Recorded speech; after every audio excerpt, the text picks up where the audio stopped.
하나님 말씀을 오늘 나눌 때에 하나님께서 깨닫는 은혜, 그리고 우리 삶으로 그 말씀이 살아서 움직이고 우리 삶이 그 말씀을 순종하는 은혜가 있기를 바랍니다. 사람들은 믿은 대로 행동하죠.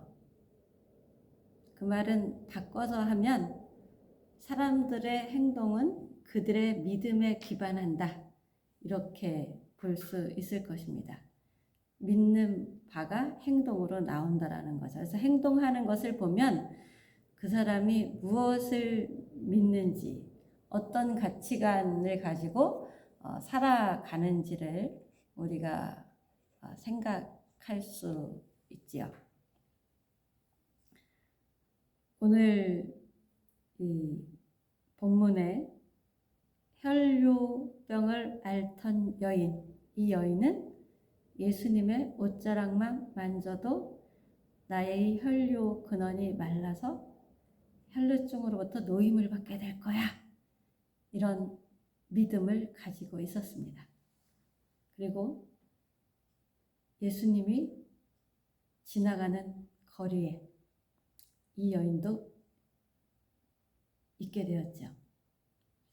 어떻게 이 여인이 그 거리에 있게 되었는지, 우연이었는지 아니면 계획적이었는지 모르지만 예수님은 해당장 야이로의 딸을 위해서 해당장의 집으로 가는 도중이었는데 이것이 계획된 일은 아니었습니다.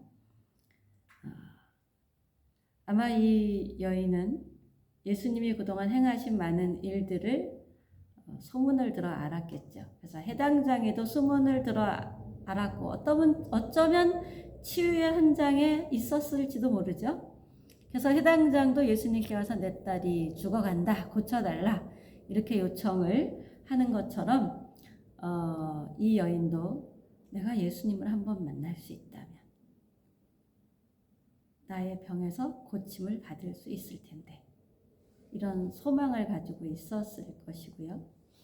때마침 예수님이 지나가는 그 길에서 지금 저 예수님의 옷자락만 만져도 예수님이 나를 안수해 주지 않는다 할지라도, 예수님과 내가 대면하지 못한다 할지라도 예수님의 옷자락만 만져도 나의 병이 나을 수 있을 거야, 이런 믿음을 가지고 예수님께로 나아가게 되죠. 그리고 수많은 사람들이 있어서 해당장 야이로의 딸, 죽어가는 그 야이로의 딸에게로 향하는 길은 어떤 길입니까? 재촉해야 되는 길이잖아요. 근데 자꾸 딜레이가 되는데 이 여인으로 인해서 예수님이 가시던 길을 멈추지요. 자기로부터 지금 어떤 능력이 나갔음을 알게 되고 가던 길을 멈춥니다. 그리고 이 여인을 향해 따라 안심하라, 내 믿음이 너를 구원하였다, 질병에서 놓여서 건강해질지어다 라고 말씀을 하십니다. 만약에 이 여인이 길거리에서 그냥 예수님이면 내 병을 고쳐줄 수 있을 텐데 라고 믿기만 하고 예수님의 옷자락을 만지는 믿음의 행위가 없었다면 이 여인은 그 병으로부터 노임을 받을 수 있었을까요? 많은 사람들이 수년간 교회 생활을 합니다. 그리고 하나님은 전능하신 하나님, 창조주 하나님이라고 믿고요. 예수 그리스도 나의 모든 죄를 사해 주시고 나를 부활케 하시는 새 생명의 주인이라고도 믿습니다. 그러나 그 믿음에 따른 행함, 그 믿음에 따라서 행하는 근육의 움직임, 이것은 없는 삶을 수없이 살고 있죠. 구약 성경에서 보면 골리앗을 무찌른 다윗. 자, 이 골리앗을 무찌르는 것은 우리는 불가능하다. 이렇게 생각하고 있었습니다.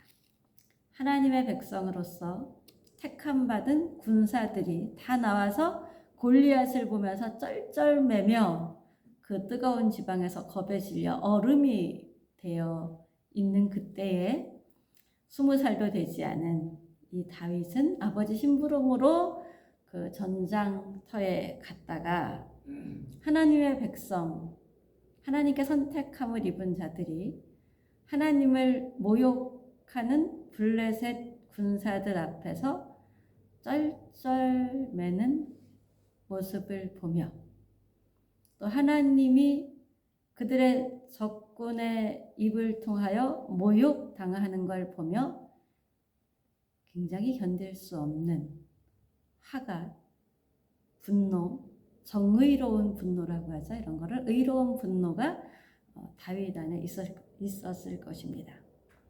우리가 주먹으로 한 대 누구를 칠 때 장난삼아 치는 거랑 있는 힘을 다해서 치는 거랑 또 살기를 가지고 치는 거랑 굉장히 맷집이 다르죠. 이 다윗은 여호와에 대한 믿음, 전쟁은 여호와께 속한 것이다. 칼과 창에 있는 것이 아니다. 곧 인간이 가진 자원, 인간이 가진 힘에 의해서 전쟁의 승패가 좌우되는 것은 아니다. 이런 믿음을 갖고 그리고는 하나님의 이름을 모욕하는 적장을 향해서 물매와 조약돌 몇 개를 들고는 달려나갑니다. 그가 아는 하나님, 그가 믿는 하나님을 그는 고백하고 선포하며 달려나가 그 돌을 물매에 감아서 힘껏 던지게 되죠. 그러나 그가 물맷돌을 던진 것이 거장 골리앗이 쓰러져 죽을 만큼 그가 아무리 의로운 분노에 차있다 할지라도 쓰러져 죽을 만큼 그렇게 강력한 힘이었겠느냐 라는 생각을 해봅니다. 굉장히 빠른 속도로 이 돌이 날아가서 적장의 이마를 명중하게 되죠. 그리고 즉시로 이 골리앗은 쓰러집니다. 다윗의 하나님에 대한 믿음, 그리고 그 믿음에 따른 다윗이 할 수 있는 최선의 믿음의 행위, 거기에 무엇이 보태진 걸까요? 하나님만이 하실 수 있는 하나님의 능력이 더해진 것이죠. 이렇게 하나님의 능력이 더해짐으로 다윗은 적장 골리앗을 넘어뜨린 전쟁에 능한 장수로 일약 변화가 되죠. 그래서 결국은 사울에게 어떤 신세가 되죠? 미움을 받고 쫓기는 신세가 되죠. 우리는 내가 믿음으로 행했을 때 반드시 좋은 결과만 따를 거라는 착각과 오해가 가득 뒤범벅이 된 이상한 믿음을 갖습니다. 믿기만 하면 하나님이 뭔가 행하신다는 행함이 없는 믿음을 참 믿음으로도 생각을 하고 또 믿음의 행위를 해서 좋은 결과가 났을 때 모두가 내 편이 될 거라는 실체적으로 드러날 현상과는 너무나 다른 허망한 잘못된 또 기대를 하기도 하죠. 그래서 우리가 믿음으로 행한 결과 속에 기대치 않은 것이 나면 깜짝깜짝 놀라면서 하나님이 어떻게 이러실 수가 있습니까? 하나님이 정말 살아있기나 하십니까? 하나님이 내 편이기나 하십니까? 이런 의심과 불평과 불만을 쏟아내곤 하죠.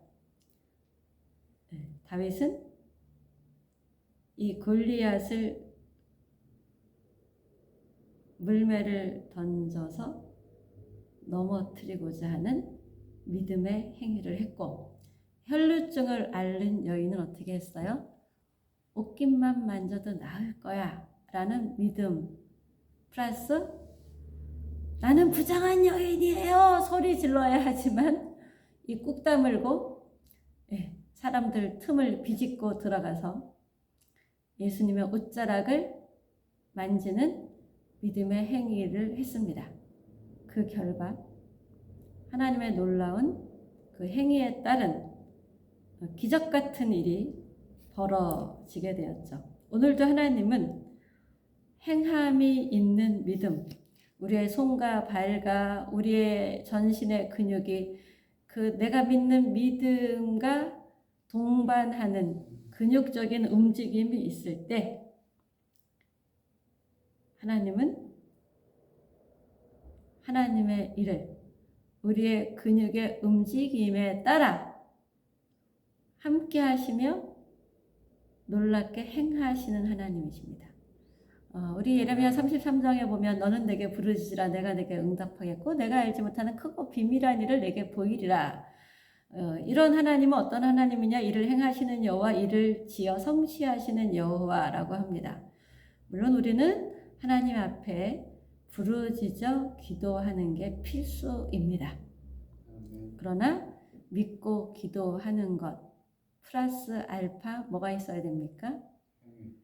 믿음의 행위, 믿음의 말, 그것이 동반되는 우리의 삶이 하나님의 역사를, 하나님의 통치를 우리가 살고 있는 이 땅에 이루어지도록 하는 역할을 할 것입니다. 그 은혜가 우리에게 함께 있기를 예수님의 이름으로 축복합니다. 그리고 하나님이 개입하실 만한 근육이 움직이는 행함이 있는 믿음의 소유주가 되기를 예수님의 이름으로 축복합니다. 하나님 아버지, 오늘도 우리를 사랑해 주시는 하나님이신 것을 감사를 드립니다. 오늘도 우리에게 믿음의 행위를 요구하시는 하나님이신 것을 우리가 기억하게 해주시고 믿는 바가 우리의 말로 우리의 행함으로 나타나도록 우리를 주장하여 주시옵소서.